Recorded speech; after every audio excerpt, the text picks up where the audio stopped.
Blue Jays Nation, you probably overlooked the fact that Bo Bichette's departure to the New York Mets was not just a technical loss, but a $12 million relief on the payroll that the front office had already spent in advance. The content I am about to lay out is dense, and it requires you to abandon the superficial fan perspective. We are going to dissect the financial engineering behind Andrés Giménez's definitive arrival as the starting shortstop, and why the refusal to pursue Cody Bellinger may be the fatal mistake of the Atkins regime. This channel is not made for the crowd that only wants highlights. Here, we speak to behind-the-scenes analysts.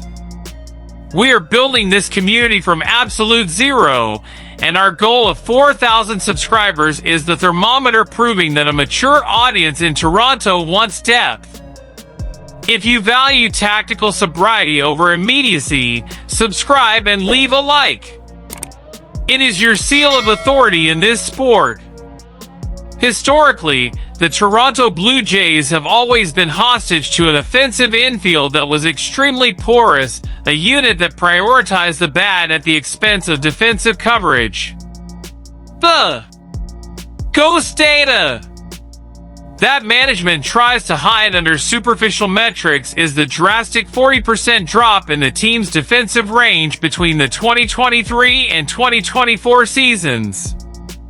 This statistical collapse forced a desperate tactical branch, the acquisition of Andrés Giménez from the Cleveland Guardians.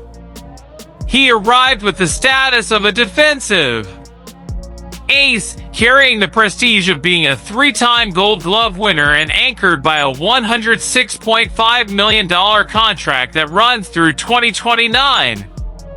However, a deeper analysis reveals the true opportunity cost: the departure of Spencer Horwitz.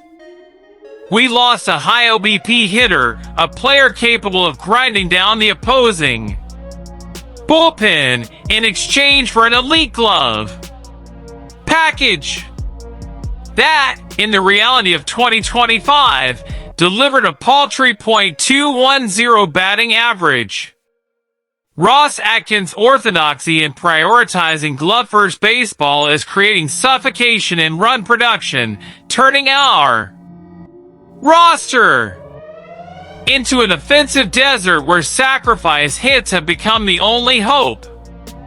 While the Los Angeles Dodgers operate with predatory aggression in the market, absorbing massive contracts like Dylan Cease in the $210 million range to guarantee dominance, Toronto seems to suffer from chronic tactical myopia.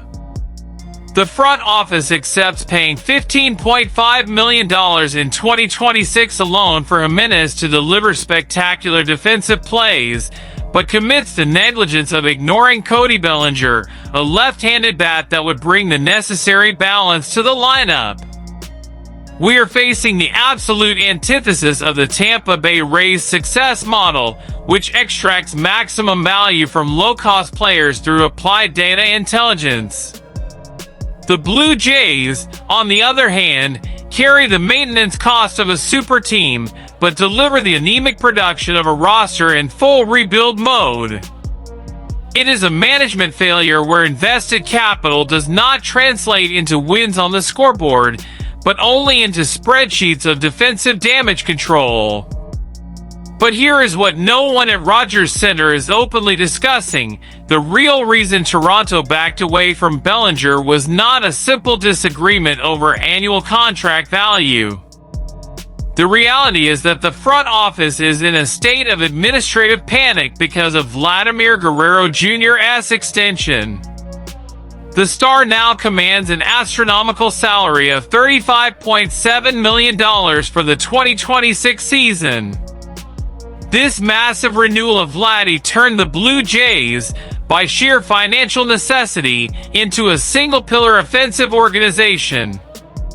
To balance the books and avoid luxury tax penalties, management was forced to accept a shortstop who simply does not hit, embracing Jimenez's offensive nullity just to keep the accounts in the black and sustain the contract of number 27. It is scarcity management disguised as defensive strategy.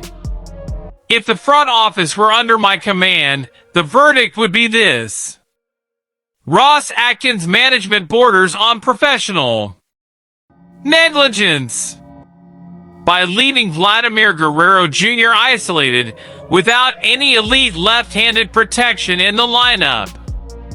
Jimenez is, without question, an admirable defensive luxury, but Toronto cannot afford to sustain this cost if he continues to be a black hole in the batting order. The trade for Jimenez and the continuation of this philosophy will only be justified if our bullpen reaches an almost unreal level of perfection. Because, with this roster configuration, the team has lost its explosive capacity. We will have neither the stamina nor the tactical tools to win high-scoring games or to compete in a wild-card series against powerful offenses. The math, at the end of the day, simply does not add up. Question for the analysts: do you prefer a shortstop with 5 defensive WAR and a .210 average, or a 30 home run bat that compromises the defense? Justify it using the data from the current roster. We are on the way to 4,000 subscribers, and your presence here proves that the Toronto Blue Jays still have a fan base that understands the game beyond the diamond. The verdict is delivered.